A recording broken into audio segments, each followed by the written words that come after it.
75 سالوں سے ہم نے جھوٹ بول کے، 75 سالوں سے ہم نے مس گائڈ کر کے، جھوٹے نعروں اور جھوٹی باتوں کی بنیاد پر اس قوم کو بگاڑ کر بھیک منگا بنا کے، بھکاری بنا کے اس موقع پر لے کے آئے ہیں، اور اب آگے سے سوال اٹھا رہے ہیں کہ ہم قوم میں نہیں بن سکے، ہمارا بیڑا غرق ہو چکا ہے۔ وہ تو ہونا تھا، جتنی محنت کے ساتھ، جتنی جستجو کے ساتھ 75 سال میں نوجوانوں کا بیڑا غرق کیا گیا، نسل در نسل ہماری تباہی کی گئی۔ میں جب چھوٹا تھا تو غزوہ بدر کا ادھر ڈاکٹر صاحب نے جو ہے وہ ذکر کیا، اس میں پھر پتہ چلا کہ غزوہ بدر میں مسلمانوں کے جذبے سے وہ غزوہ لڑا، اور اس کے بعد پھر پرزنرز آف وارز بنے، تو وہ جو جنگی قیدی تھے ان کو لے گئے، کئیوں کو، بزرگوں کو یا جو زخمی تھے ان کو ویسے چھوڑ دیا، ان کا علاج کر دیا۔ کچھ لوگ رکھ لیے گئے اور انہیں کہا گیا کہ ہمارے بچوں کو پڑھاؤ اور پھر ہم آپ کو آزادی دے دیں گے۔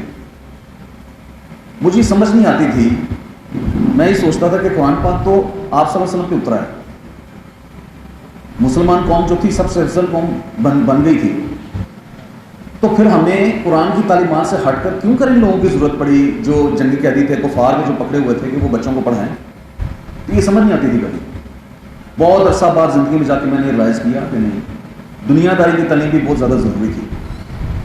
لہٰذا سب سے پہلے تو قوم سے سچ بولنا پڑے گا، ان کو سچ بتانا پڑے گا، مطالعہ پاکستان کے اندر جو پاکستان کا پڑھایا جاتا ہے وہ حقیقت کی طرف لانا پڑے گا، حقیقت کو تسلیم کرنا پڑے گا، پھر ہی ہم آگے چل سکتے ہیں، جب تک حقیقت کو مانیں گے نہیں۔ تو لہٰذا میں سمجھتا ہوں کہ یہ قوم کی بہتری آنے میں ایتھکس، مینرز، سیوک سینس، یہ ساری چیزیں سیکھنے میں ان کے لیے ایکسپوجر کی ضرورت ہے، وہ ایکسپوجر بہت زیادہ ضروری ہے۔ وہ یا علم سے آئے گا یا ہنرمندی سے آئے گا، 4 پیسے کمائیں گے حلال طریقے سے، ان کا معیار زندگی بہتر ہوگا، معیار زندگی بہتر ہوگا تو کئی ایسی چیزیں ہیں جو آٹومیٹکلی ان کے دماغوں میں مثبت چینجز ہیں جو آنی شروع ہو جائیں گے۔ لہٰذا میں سمجھتا ہوں کہ یہ اس وقت سب سے زیادہ جو ایک ہی چیز کے اوپر میں فوکس کرنا چاہوں گا وہ یہ ہے جو میرا اس کے بارے میں تجربہ ہے۔